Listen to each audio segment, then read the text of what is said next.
මං ඒ දුන් දාන පොඩි මස් කෑල්ල අරගෙන පියෑඹුවේ ඒ වෙලාවේ. තාරපාරෙන් ගින්දර පිට වෙන්න ඔන්න මෙන්න කියලා තිබුණේ. අම්මා පල්ලා සර්. මං දැනගෙන හිටියේ නෑ ඒක සිගරට් කොටයක් කියලා. මං හිතුවේ මේක දුන් දාන පොඩි මස් කෑල්ලක් කියලා. මං ඒක කටේ තියාගෙන ටික දුරක් පියාඹගෙන යද්දි ඒකෙන් ආපු දුම් ටිකක් මගේ නහය දිගේ ගිහිල්ලා මගේ ඔළුව කරවෙන්න වගේ ගත්තා. මගේ ඇඟම වෙවුලන්න ගත්තා. මට පියාට ගහගන්න බැරුව ගියා.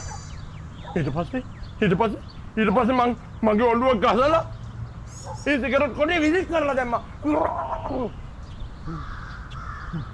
මං ඊට පස්සේ වේගෙන් උඩට පියාඹන්න ගත්තා. මගේ අත්තට වේගෙන් ගහලා උඩටම පියාඹන්න ගත්තා. උඩටම පියාඹන්න ගත්තා.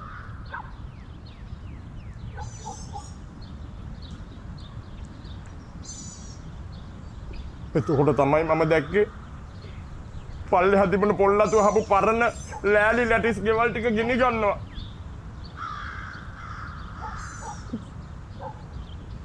මට මතකෙ එච්චරයි සර්.